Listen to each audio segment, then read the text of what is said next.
He looks like me. Huh? Mortal Kombat is more than just a fighting game. At its absolute best, it's an immersive experience that evokes fear and that sense of unease when it really wants to. Not typically known for its scares, there are some truly unsettling aspects to the series made famous by its characters and over-the-top violence. Two things I've always enjoyed about the series as a whole are the atmosphere and the horror elements. I look back at MK Trilogy, for example, and just remember this eerie theme accompanying the main menu that sent a chill down my spine.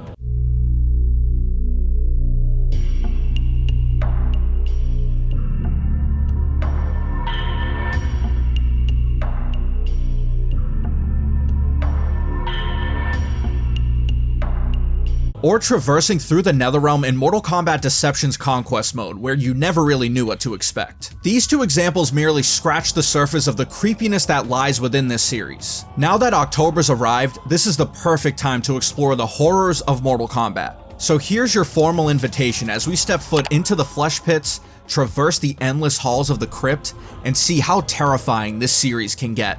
Join me, if you dare. But first...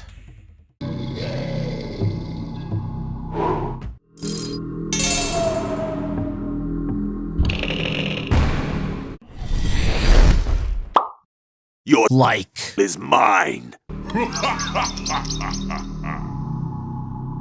Let's begin with the stages, because some of them evoke a level of dread unlike anything else. Chief among them is the Deadpool, which debuted in Mortal Kombat 2. There's just something about the foreboding theme coupled with the idea that one wrong step could lead to an acid bath. Sure enough, you can do just that after defeating your opponent.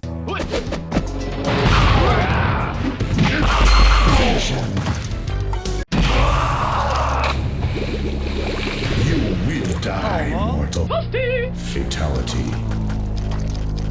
Now, there were rumors back in the day that you could execute an alternate stage fatality involving the hook seen in the background. The very thought of that adds another layer to an already eerie stage. The Deadpool is one of many stages that have become recurring fixtures in the series, appearing in Shaolin Monks, Deception, MK9, and MK11. We've even caught a glimpse of it in the story modes for MK9, MK11, and MK11 Aftermath. I'd like to highlight MK9 though, because it fulfilled artist Tony Goski's original vision of adding corpses to the background, adding yet another creepy element. As if the Deadpool itself wasn't enough, this is what you hear when you turn down the music volume entirely in the MK9 version.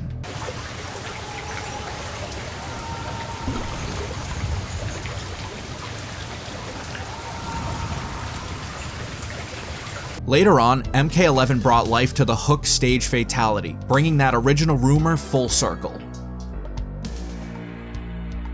The Flesh Pits is another location we've heard about endlessly since the early days of Mortal Kombat. Although it didn't become a stage until later, the Flesh Pits led to the creation of one of the most iconic characters ever, and Mileena. The true origin of the Flesh Pits remains a mystery, but the concept of this horrendous place of torture and experimentation orchestrated by the series' two most prominent villains does a lot for the imagination. I referenced Mileena and Meat as two characters who emerged from the Flesh Pits, but Scarlet is also on that list, having been a product of another of Shang Tsung's experiments. Oh yeah, there's also this too. The Krypt monster from MK9 is another vile creation.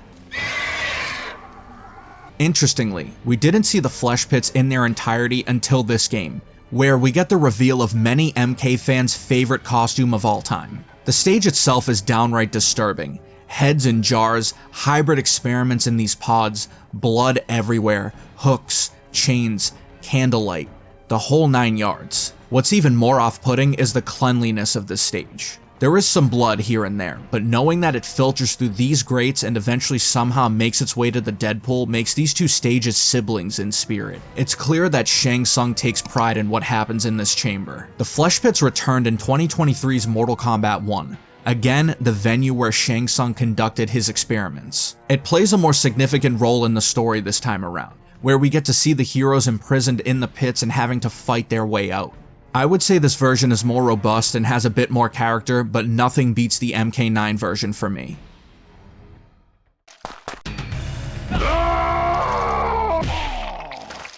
Taven wins. Fatality. I don't think you can argue that Pit Bottom is the original Mortal Kombat horror experience. I mean, looking back on it, it's laughable, especially since you could see developer cameos in the background, including series co-creators Ed Boon and John Tobias. But that part aside, the very idea that you're battling among the blood and guts of warriors who were either pushed or fell from the bridge up top is grim. Like the Deadpool, MK9 introduced its own version of the Pit Bottom, and it's maybe not as creepy, but it's definitely more immersive. Gargoyle blood fountains, body parts as far as the eye can see, monsters eating those body parts, and it just looks like a place I'd never want to find myself. I stand by my belief that apart from Deadly Alliance, MK2 offers one of the darkest settings across the entire series. The Living Forest is another perfect example. The idea of this vast landscape beyond the screen limitations is unsettling. Living trees as far as the eye can see, presumably with sinister intentions, as would later be revealed in MK9. The forest is already dreadful under the wrong circumstances. Then you add in these roaring trees and this deceased individual, whose name is Ah-Ma, as confirmed by John Tobias. His true origin is known only to artist Tony Goski, and the imagination runs wild trying to rationalize what led to his fate. Like the Deadpool, several iterations of this stage have appeared up through Mortal Kombat 1, but MK9 would fulfill the fan fiction of a hungry tree stage fatality, a concept on the minds of many back in 1993. The most unsettling aspect of the Living Forest is that feeling of uncertainty as to where these trees came from and what has unfolded in their presence, apart from Jade and Smoke playing hide and seek. The last stage I want to cover in depth is the Kai Tin Hive, because this is the environment that was pulled directly from my nightmares. Do I even have to say anything about this one? It's not that I hate bugs, but this is just... I couldn't imagine a more horrific setting to fight in. Not only is someone trying to take your life and potentially more, but Devora's entire family is crawling around behind you. I'd probably be more concerned with those than my actual opponent. But this, to me, is the perfect example of effective horror in a Mortal Kombat game. That goes double for the Krypt, but I'm getting ahead of myself on that one.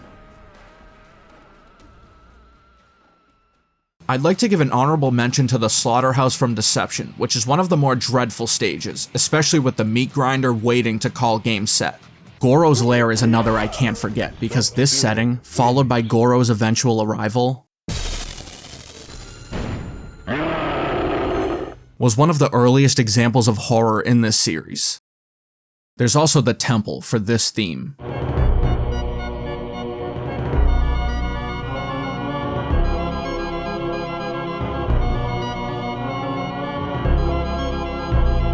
The Elder God stage from MK4 for this creepy theme.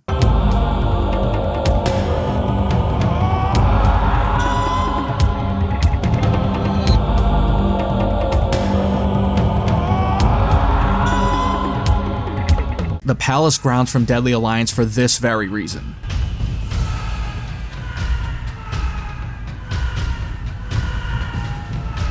Last but not least, there's of course the Graveyard. The theme, paired with the backdrop, instills a certain level of dread. Rest in peace, Johnny Cage. I initially had Dark Prison from Deception also on the list, but then I played it without the music, and the chanting prisoners really drained any creepiness out of the equation.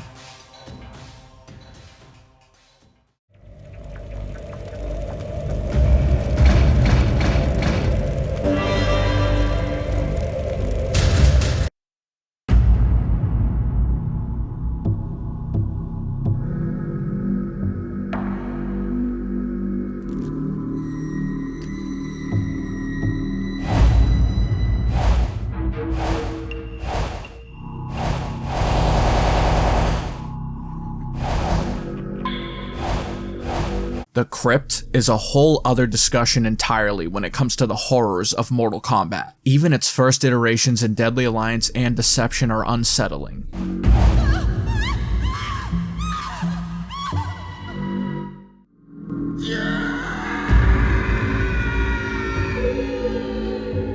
wandering through rows upon rows of coffins to a chilling theme and screams, just hoping to unlock a character, alternate costume, or just some coins.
NetherRealm Studios completely reinvented the Krypt concept in MK9, and for 3 games in a row, this was the typical Krypt experience.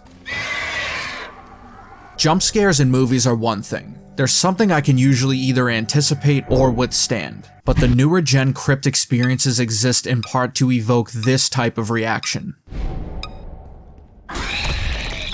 Dude.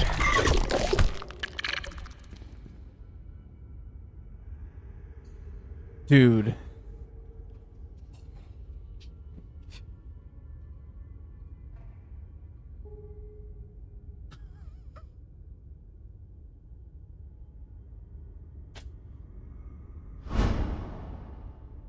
Whether it's the Krypt monsters, spiders, or more spiders, it became a test of mental fortitude for me, and one I often lost. The Spider Caverns and Chitin Hive, respectively from MKX and MK11, are the standouts from a horror perspective. And it's something I'd caution my fellow arachnophobes against exploring. There's just something horrifying about wandering the soulless tunnels of the Spider Caverns that stuck with me over time. To be honest, I didn't even enjoy revisiting it to get this footage. The focus on the aforementioned spiders is not to take the shine off of the random wolf or meat jump scares.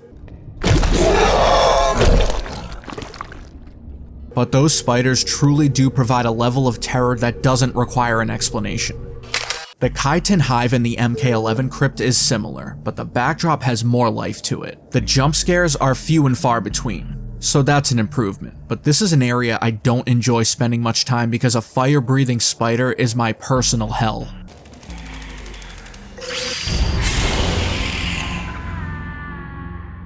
I think most would agree that the Krypt is its own horror movie, filled with dread, death, and jump scares. To a lesser extent, you could say the same for Konquest.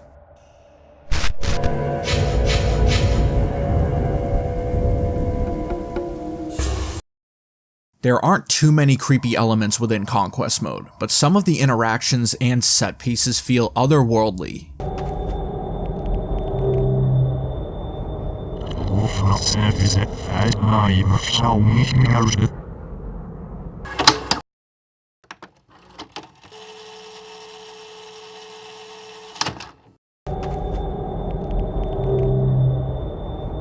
The Dragon King watched from beyond death as events unfolded. It's fascinating that over 20 years after its release, the environments in MK Deception specifically hold up. Whenever I teleport back to this world, I find it captivating. The two standouts for me are Chaos Realm and Netherrealm.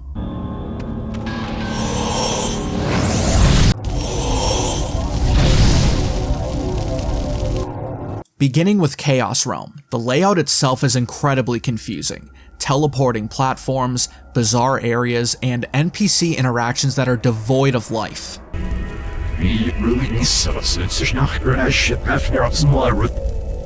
The realms are in fact the shattered consciousness of a singular being. This is where we bury our deceased. Other strange things occur here as well, however. I enjoy wandering aimlessly among the tombstones.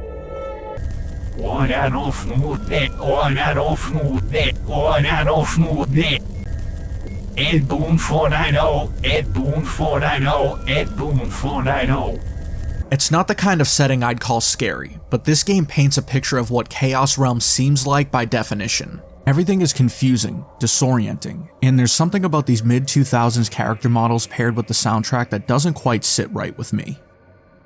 Again, not scary, but off-putting as intended.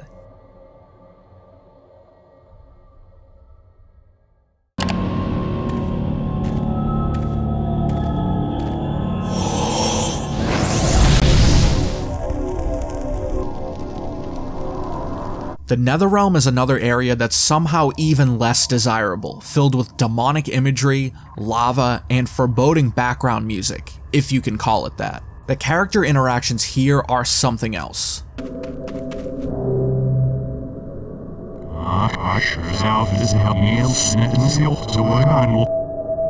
Onaga was poisoned and slain by his advisor, Shao Kahn.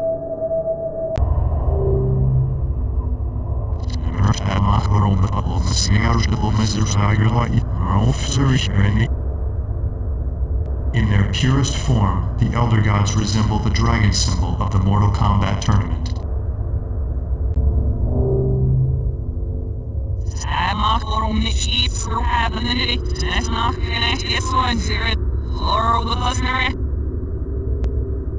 Parents of the world, there is no satanic content hidden in the backward speech in Mortal Kombat. Like Chaos Realm, much of the dialogue is reversed, which sounds ominous, but upon translation, it's harmless. Rain is purple, get it? You can also encounter meat, which is a fun Easter egg.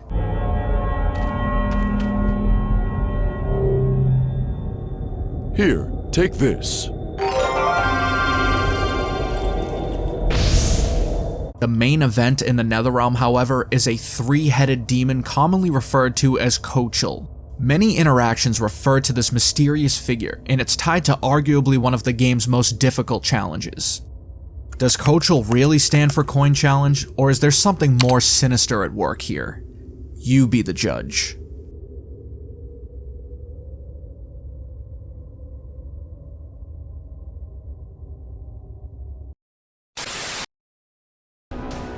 Finish him!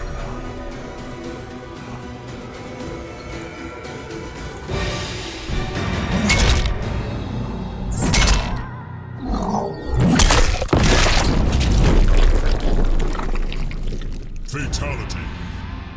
Shao Kahn wins. There have been hundreds of finishers across this series, but some reach a certain level of terror that previously didn't seem possible. Some are gruesome, others go beyond the gore, where you may not even execute that button combination just so you don't have to see it. Here are just a few.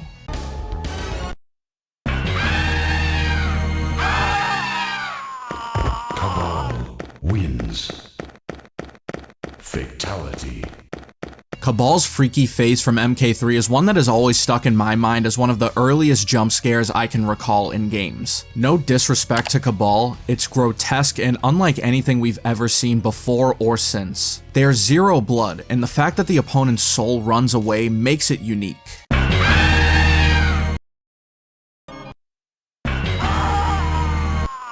Shiva wins. Fatality. Shiva's stripped down Fatality, which debuted in MK3, and really anything involving this concept always gets under my skin. No pun intended. Separating an opponent's skin from their bones is downright disturbing, and it's even worse in MK9. She also has the Spinal Tap finisher in MK11, which is also vile.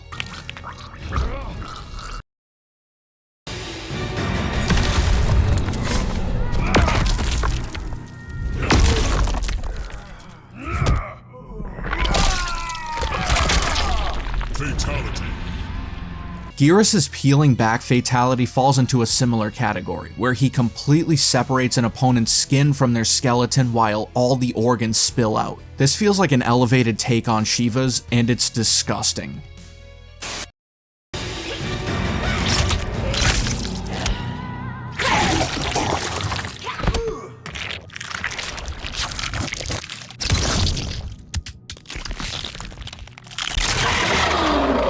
not many can top Devora's new species fatality from MK11. This taps into that arachnophobia I mentioned earlier, where she pukes God knows what into your face before this chestburster homage takes full effect, and this arachnid emerges. No thanks.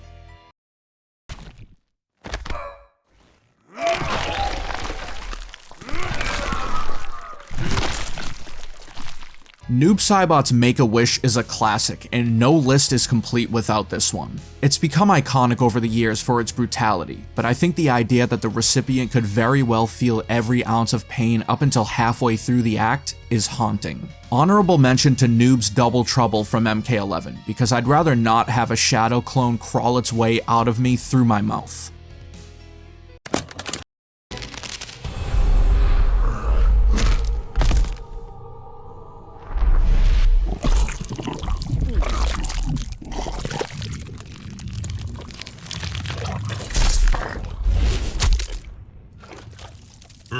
Wins. Fatality. Ermac's inner workings finisher from MKX comes up quite a bit on this topic. It's easy to see why, given the act of them slowly pulling your intestines and other organs out through your mouth before crushing them. The sound effects in this one are unsettling to say the least, and it definitely belongs on this list.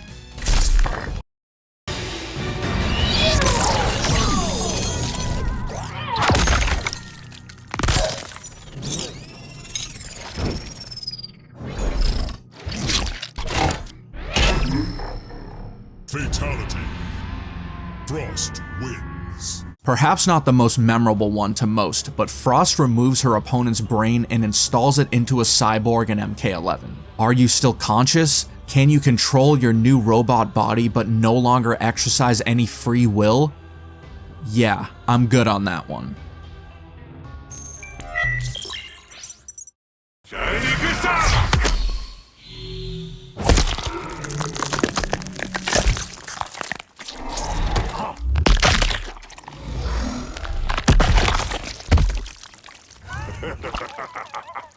Quan Chi's final offering is not one you'd probably expect on a list like this, but this one just freaks me out. He possesses the mind of his opponent, forcing them to rip their own face off before twisting their head off and handing it to him. It's the guttural noises on this one that get me.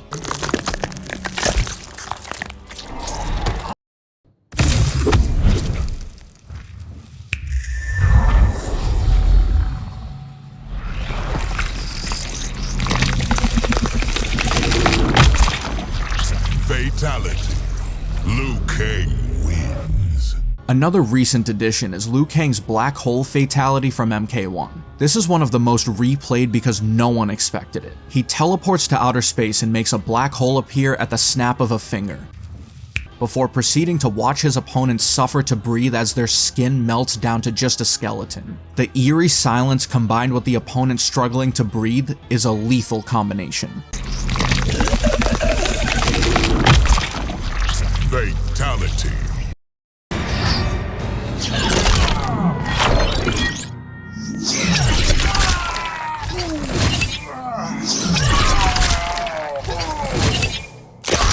Fatality. Kronika wins. Last but not least, Kronika's lone fatality from MK11 is probably the best thing about this character. It leans into her ability to control time and results in eternal pain and suffering. She splits the recipient in half 2 different ways and tears off their skin before putting them back together and repeating the same process. I can't imagine many fates that would be more horrific than that. What's on your list of the creepiest, most unsettling, or just outright horrific finishers? Let me know in the comments. And old hatreds will be revived.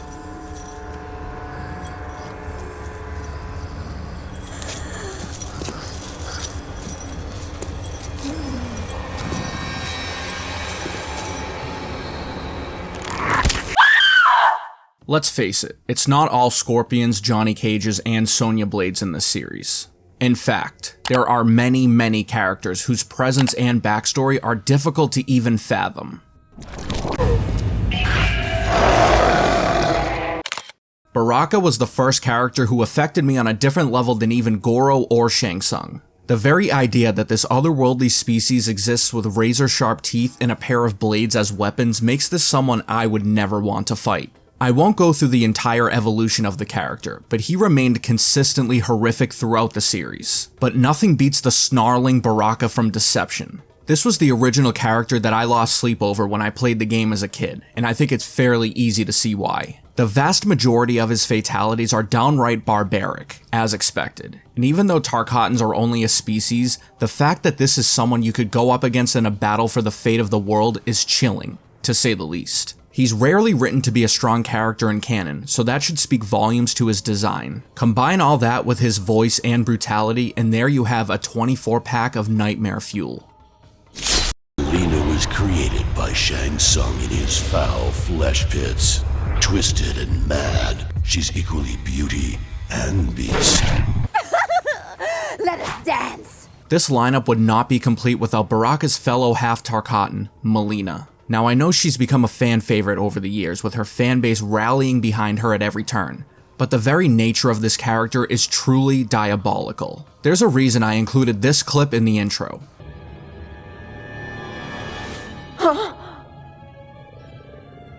Sister. Because it embodies Mileena's very presence and impact on the series. In a sense, she is part of what makes Mortal Kombat Mortal Kombat. Born in a vile, repulsive environment like the Flesh Pits, Mileena is one of only a few characters created through a genetic experiment. She is the result of Edenian DNA mixed with Tarkatan DNA.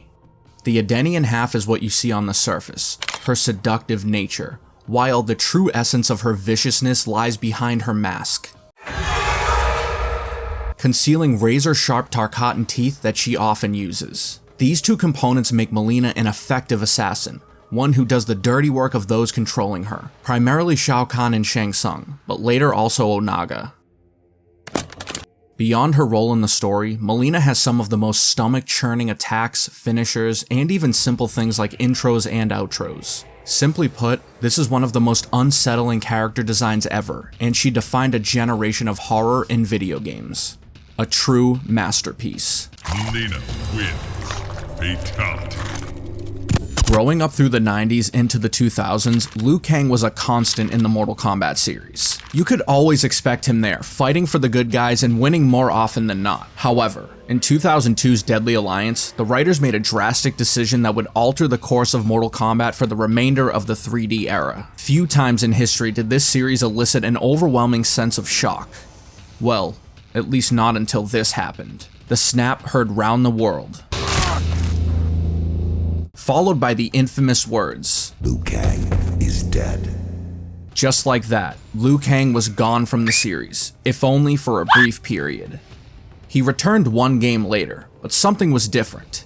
Liu Kang wasn't really Liu Kang. Reanimated following Shang Tsung's presumed death, MK Deception marked the emergence of zombie Liu Kang. The newly Dark Raiden sent Liu Kang's physical zombified body on a rampage, while his spirit remained in Outworld, fighting the war against Onaga.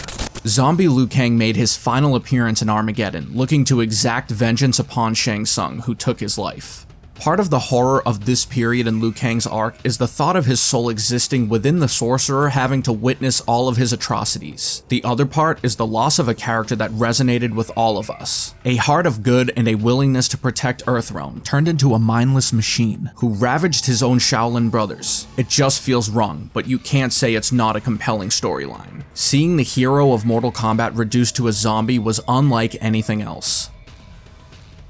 In a similar vein to Mileena, Meat is another product of Shang Tsung's Flesh Pits. Unfortunately, where Mileena got the looks, skills, and importance to the story, Meat received anything but that. Debuting unnamed in MK4, codename Meat was supposed to be a fatality model for characters whose flesh was melted off. You'd have to jump through hoops just to play as this character, who had zero backstory and wasn't even named in the game. It wasn't until Armageddon that we learned this mysterious character's true origin. Described as an experiment that escaped the Flesh Pits before he could be completely formed, Meat may have been on his way to becoming a male version of Mileena. The result of this thing escaping captivity and having to live life in agonizing pain without purpose is a terrifying concept. He's appeared a few times here and there throughout the series.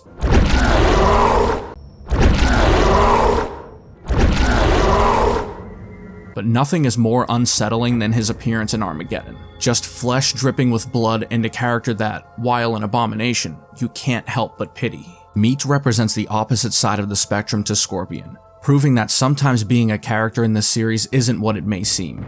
He's the very definition of horror.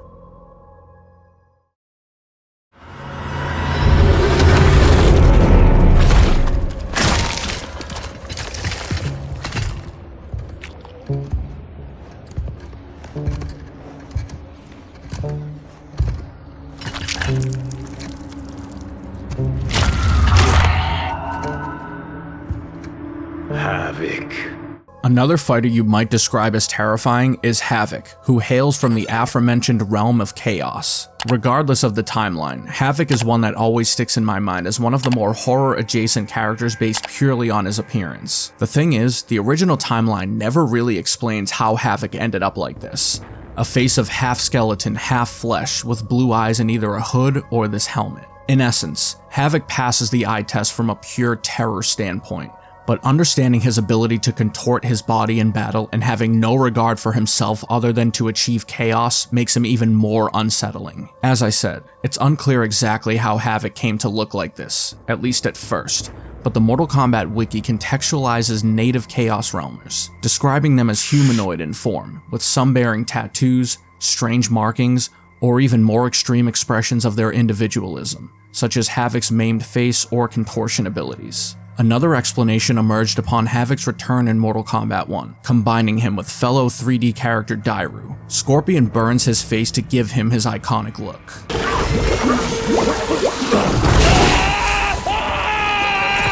Titan Havoc later became the primary antagonist in the aptly named Chaos Reigns storyline, making him a serious threat to all timelines. This version really highlights the creepiness of Havoc. Everything about this character is off-putting. His appearance, his manner of speaking, and his entire philosophy are truly something else. You have learned nothing. Chaos is unknowable, unpredictable. You are in no way prepared to stop the pain you will endure.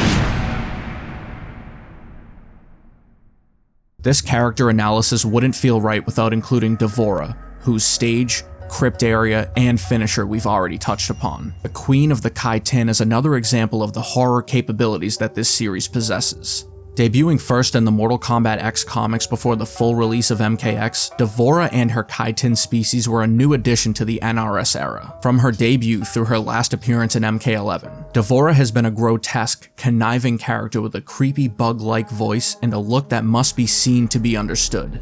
This one lives to serve shock. You have done well. Now bring it to me. Without delay, Anchi. Black, lifeless eyes, sharp teeth, and just an overall insect-like presence that will make your skin crawl. Even more disturbing are her moves from a story perspective, having claimed the lives of 3 of the series' most beloved characters. The Kai Tin Hive, which I've covered extensively, adds another layer to D'Vorah's impact on the series. She incites fear from those who aren't fond of bugs, and it's as if the developers created her to be repulsed. I would say, mission accomplished.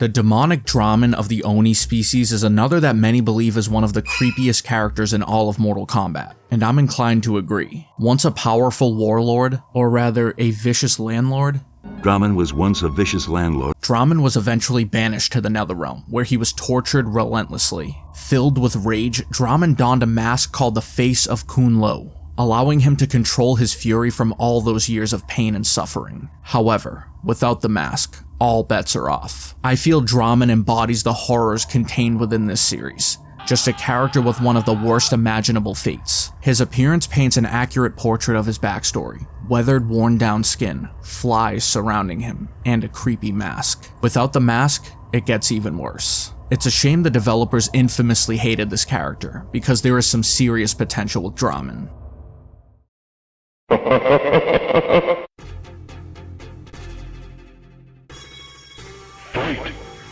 The final character I want to cover in depth is Shang Tsung, but not the one who eventually became a multiple-time loser and a joke. Instead, I want to cover the original Shang Tsung because I think it really sets tone for the entire series. The ambiguity of this character really plays in his favor. This mysterious old man whom you don't know much about. You'd eventually learn that the entire basis of this game is for Shang Tsung to orchestrate Earthrealm's 10th consecutive defeat in Mortal Kombat. Such an outcome would grant Outworld control over Earthrealm. Although Goro was the reigning champion and the one to ensure this victory, Shang Tsung ultimately had to take matters into his own hands. Fighting him is no easy feat. He throws these screaming skulls and can transform into any character he desires. His sheer presence is disturbing, and the laugh makes Shang Tsung even more menacing. Shang and Deadly Alliance and MK11 Aftermath are also terrifying in their own right, but nothing tops OG Shang Tsung. Honorable mentions who didn't quite make the cut include Goro, Moloch, Shao Kahn, Ermac, Reptile, and Cabal. I also have an obligation to mention Freddy, Jason, Leatherface, the Xenomorph, the Predator, and Ghostface. Because although I only wanted to cover MK originals, these 6 made their presence felt in the series. There surprisingly aren't too many unsettling story moments across the many Mortal Kombat games, but there are a few. I've already touched on Liu Kang's death in Deadly Alliance, his zombie reveal in Armageddon, and Mileena's reveal in MK9. Those are unquestionably 3 of the most disturbing for me. Here are some others that I haven't covered. Let's begin with the Deception opening, which, in my opinion, is one of the best in the series. We get to see a brawl between Raiden and the Deadly Alliance after the successful destruction of Earthrealm's heroes. Despite his efforts, Raiden fails to overcome the odds, but the Deadly Alliance ultimately turn on one another before the Dragon King himself returns from the dead. Onaga, former Emperor of Outworld, the Dragon King. The prophecy had been fulfilled. The Dragon King had indeed returned to Outworld to reclaim his army and impose his dominance. This unlikely scenario forces Raiden to team up with the Deadly Alliance to defeat a force no mortal man could conceivably conquer. However, even Raiden's most powerful blast merely inconvenienced Onaga, painting him as the biggest threat to the universe yet. Only one chance left. Raiden's sacrifice was in vain. Seeing him standing over the rubble of the tomb of the Dragon Army, virtually unfazed by what just occurred, is chilling. This, along with Raiden's turn to the dark side, helped make Deception a terrifying time for whatever heroes were left standing. Next we move to this brief moment in the Shaolin Monks opener, which requires no explanation because it's terrifying all by itself. Just no. The opening scene in the 2011 Mortal Kombat reboot was the perfect way to restart the franchise. There's a certain level of dread in the air throughout this cinematic. Deceased bodies of nearly every character littered before the Pyramid of Argus. Some deaths are clear, others leave it to the imagination. The creepy music and vultures consuming the flesh of those who have already passed on really tie the sequence together. In essence, this intro reflects the real brutality we didn't get to see in Armageddon.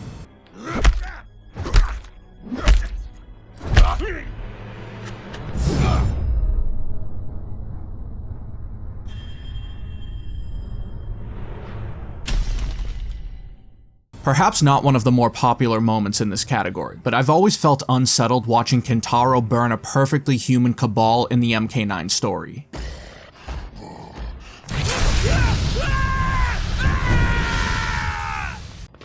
Cabal! Base! Eagle 2! No Eagle 2. Need medevac, current position. I've never really associated a specific moment with this outcome because we've always known Cabal to look like this. But imagining the immense pain and hours of surgery that followed is horrific. It's disturbing to see human Cabal for a brief moment before what we all knew would follow, because you just knew it was gonna happen. Take it off. Can't. It's permanent. What? No mask, no breathing. I'm a freak.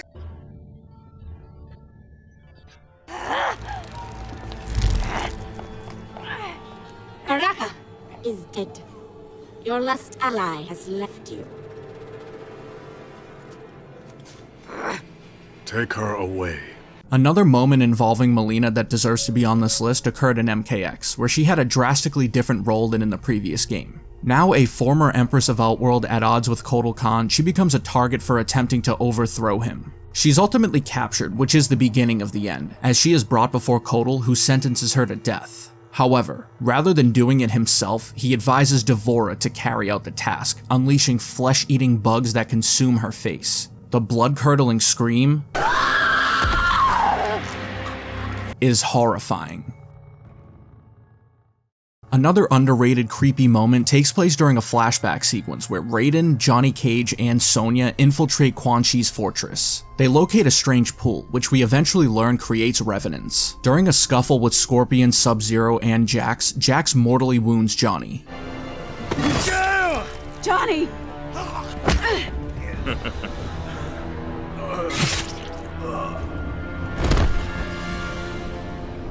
As he lays dying, Johnny's shape begins to emerge from the pool, which paints a picture of how these revenants came to be. It's disturbing to think that there's an alternate universe where a revenant Johnny could have existed, and seeing him emerge from this pool is unsettling. You're weak, Thunder God. Johnny Cage is mine.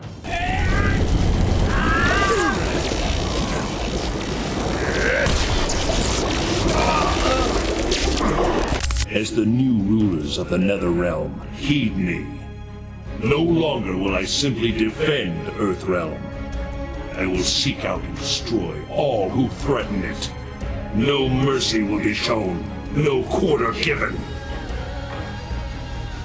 Although Dark Raiden was never truly realized, the glimpses we catch in the MKX epilogue and the MK11 prologue are chilling. In a similar vein to Zombie Liu Kang, this is one of the first moments we got to witness a genuinely scary version of Raiden, who cared about one thing and would stop at nothing to protect Earthrealm. If only for a moment, it was off-putting to see Raiden in this manner. At his core, his mission to protect Earthrealm remained the same, but the extent he went to inflict pain upon Shinnok made him even more terrifying. There are fates worse than death.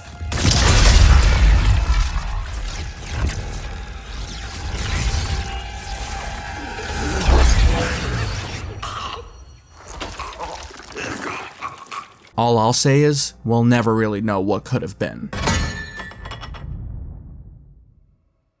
A few honorable mentions. Shao Kahn claiming Earthrealm souls in MK3, Li Mei's Deadly Alliance ending where she becomes a Dragon Army slave, Devora torturing Johnny Cage in MKX, and finally, pretty much everything Sindel and Shao Kahn do in MK11 Aftermath.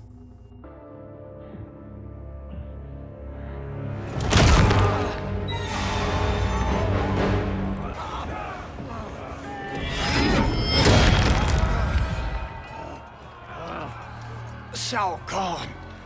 He smashed my legs. Shao Kahn. To drive this home, I don't think Mortal Kombat gets enough credit for the sinister atmosphere, finishers, and characters contained within.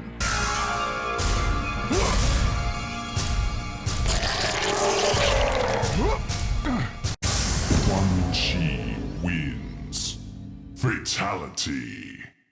Growing up with this series has definitely had some eerie moments, and many of those feelings have stuck with me over the years. It's the very reason I hear the original Deadpool theme and remember back to a day when this was actually creepy. So now I'm wondering, what are some things you found disturbing, unsettling, or outright frightening about the Mortal Kombat series? Perhaps there's a topic, stage, or character I didn't cover, or maybe I did but I missed something. Let me know in the comments, and while you're at it, comment as a tribute to this poor, lost soul, and also for science. I do have channel memberships turned on if you'd like to support the channel like these gracious individuals, but no pressure. Also, if you enjoyed this adventure into Mortal Kombat horror, feel free to hype the video if you're on mobile because apparently it does something. As always, until next time, steer clear of the flesh pits, watch your backs in the living forest, beware the spider caves, and above all else, thanks for watching, and I'll be back with another video soon.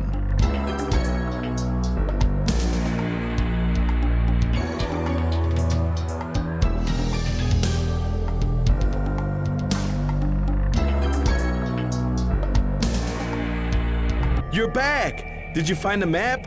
Awesome! You rule, bub. Now I can get back to Earthrealm. Here, take $20 for your trouble.